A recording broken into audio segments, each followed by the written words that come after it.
শুভেচ্ছা সহ আমন্ত্রণ জানাচ্ছি দেশের এবং দেশের বাইরের সকল দর্শক শ্রোতাকে বাংলা বিরাতের সংবাদে। সংবাদ আয়োজন নিয়ে বার্তা কক্ষে রয়েছি আমি সত্যজিৎ সিংহ। বিস্তারিত সংবাদের শুরুতেই জানিয়ে দিচ্ছি লতিফ ট্রাভেলস সংবাদ শিরোনাম।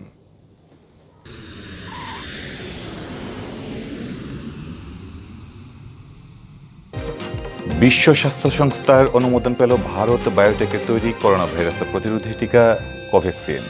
এই টিকা নিয়ে বিদেশ গেলে লাগবে না কোয়ারেন্টিন।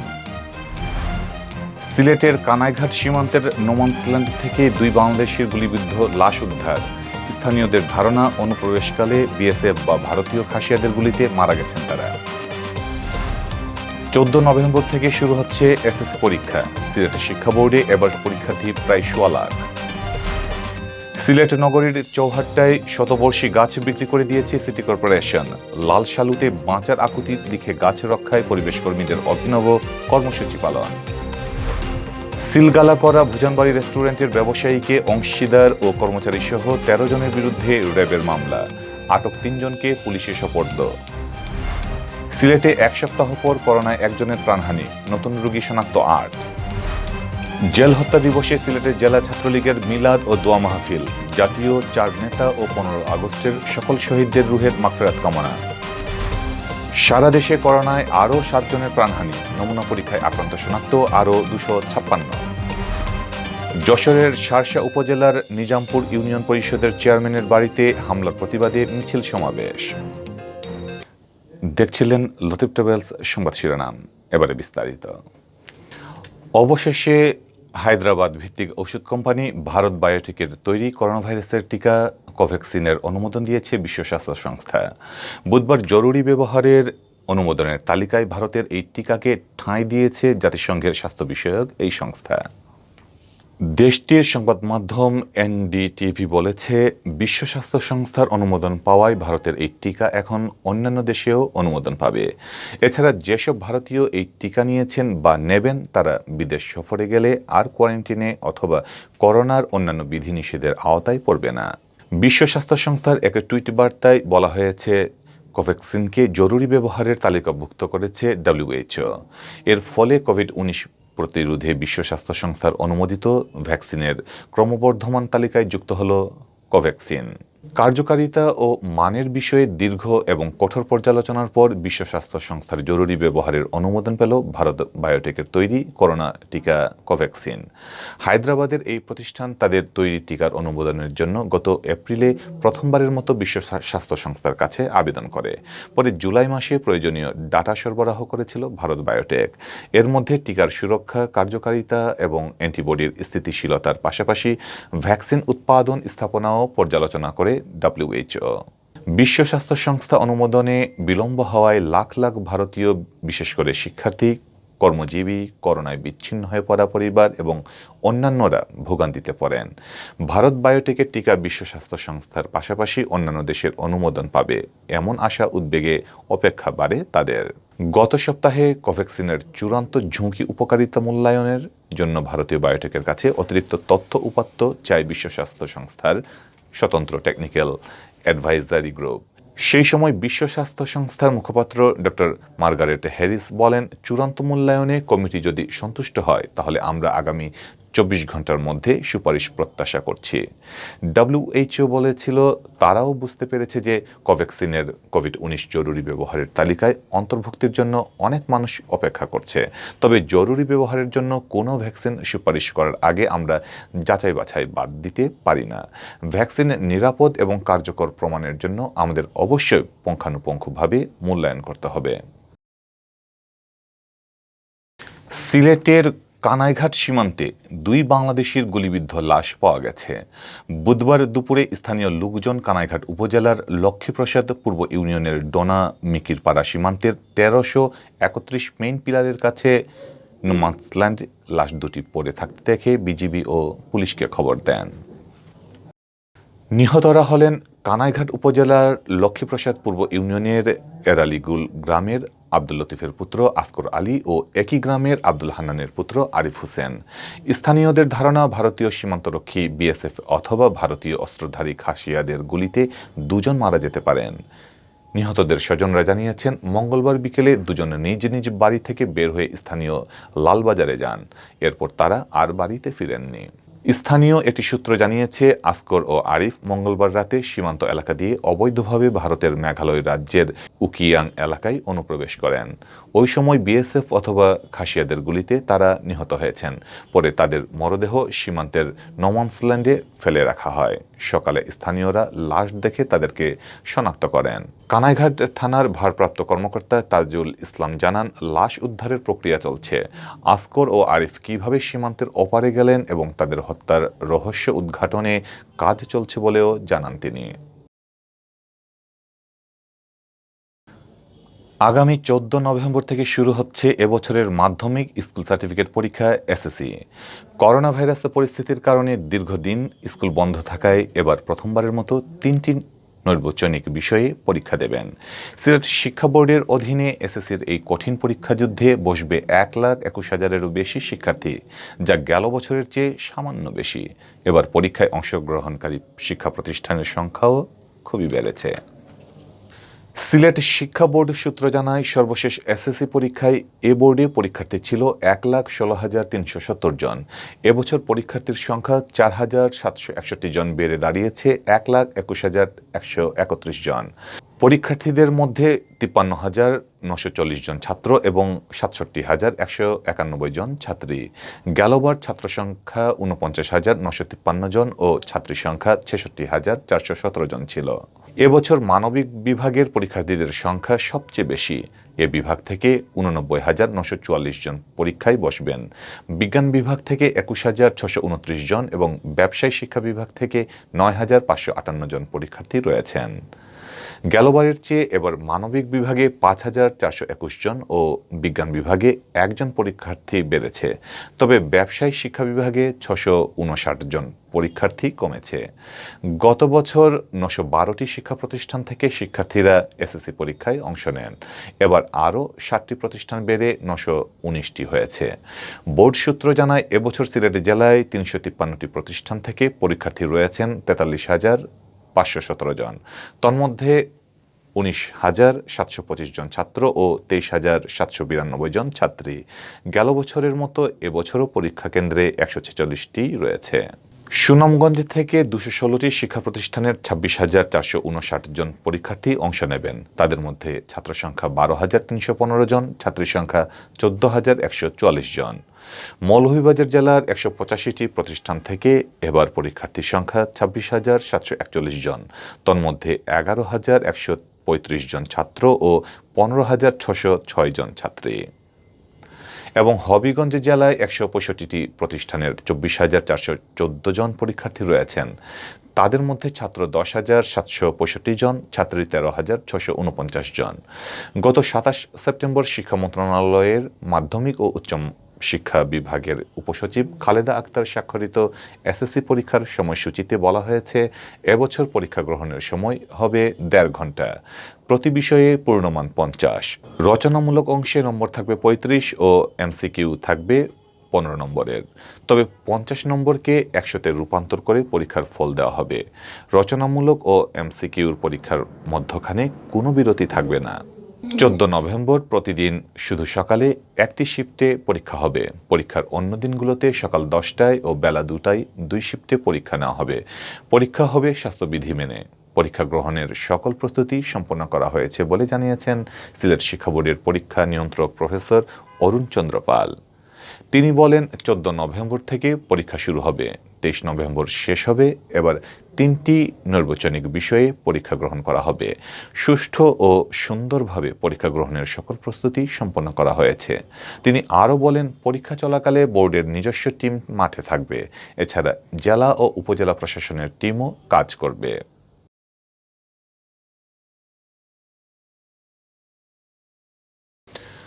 হে পথিক, আমাকে হত্যার প্রস্তুতি চলছে। অক্সিজেন দিয়ে, ছায়া দিয়ে তোমাদেরকে বাঁচায়, আমাকে বাঁচান।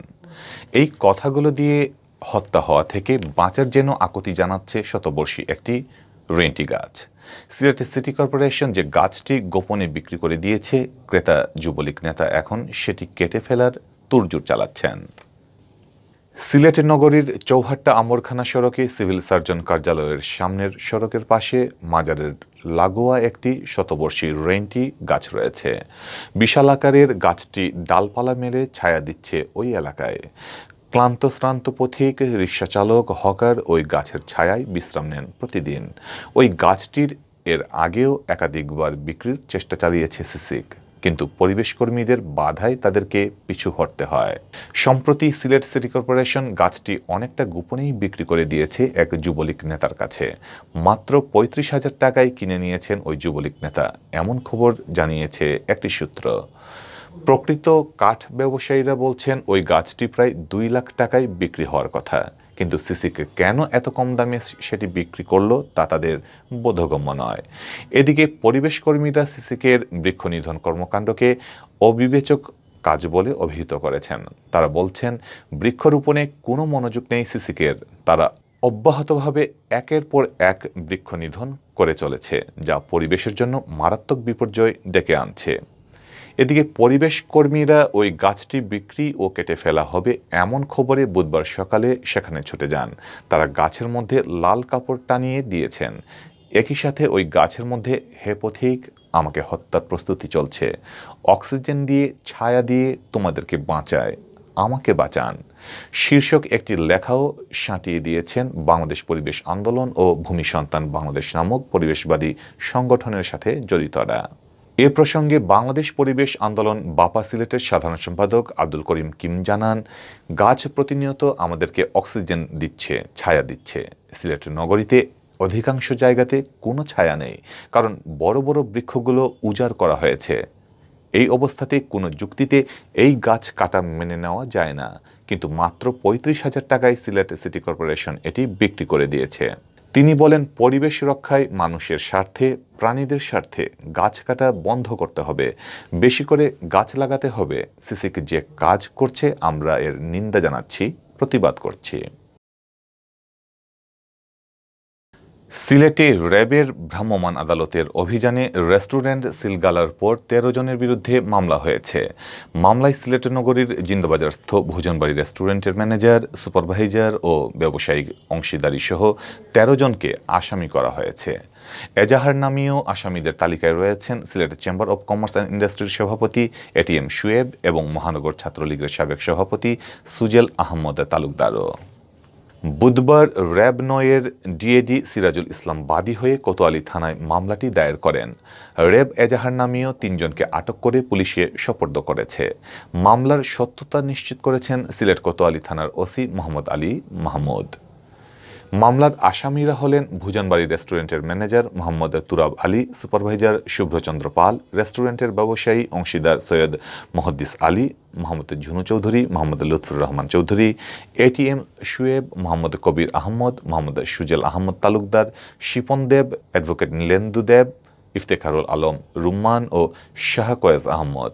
এর মধ্যে র্যাব তুরাব আলী, শুভ্রচন্দ্র পাল ও সৈয়দ মুহাদ্দিস আলীকে আটক করে পুলিশে সোপর্দ করেছে। মঙ্গলবার দুপুরে সিলেটের নগরীতে ভেজাল বিরোধী অভিযান চালায় র্যাবের ভ্রাম্যমাণ আদালত।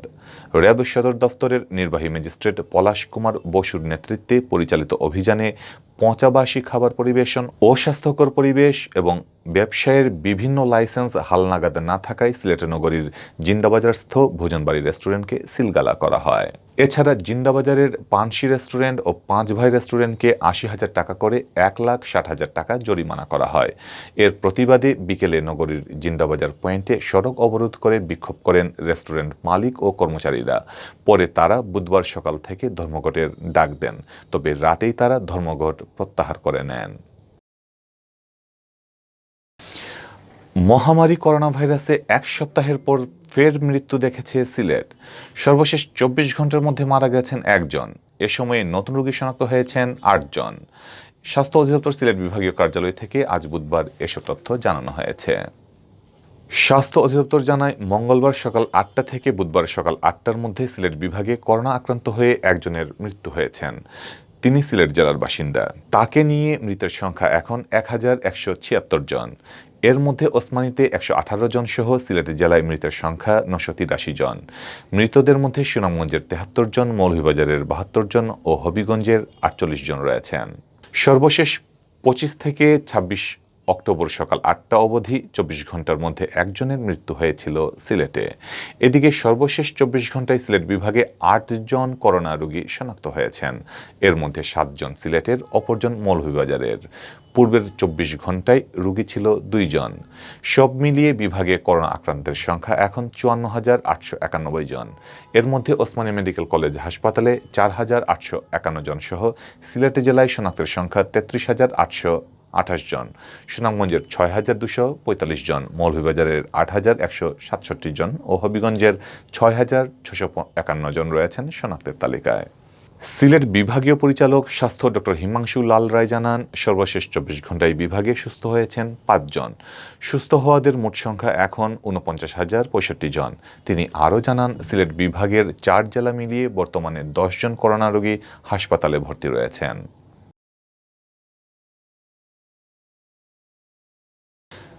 জেল হত্যা দিবস উপলক্ষে সিলেটে মিলাদ ও দোয়া মাহফিল করেছে জেলা ছাত্রলীগ। দোয়া মাহফিলে জাতীয় 4 নেতার পাশাপাশি জাতির পিতা বঙ্গবন্ধু শেখ মুজিবুর রহমান সহ 1975 সালের 15 আগস্টের সকল শহীদদের রুহের মাগফিরাত কামনা করা হয়। বুধবার বাদ আসর হযরত শাহজালাল রহমতুল্লাহ আলাইহির দরগা মসজিদে এই মিলাদ ও দোয়ার আয়োজন করা হয়। মিলাদ ও দোয়ায় জেলা ছাত্রলীগের সভাপতি নাজমুল ইসলাম, সাধারণ সম্পাদক রুমেল সিরাজ সহ ছাত্রলীগের বিপুল সংখ্যক নেতাকর্মী উপস্থিত ছিলেন। করোনা আক্রান্ত হয়ে রাজধানী সহ সারা দেশে গত 24 ঘন্টায় 7 জনের মৃত্যু হয়েছে। তাদের মধ্যে পুরুষ 5 জন ও নারী 2 জন। মৃতদের মধ্যে সরকারি হাসপাতালে 4 জন ও বেসরকারি হাসপাতালে 3 জনের মৃত্যু হয়।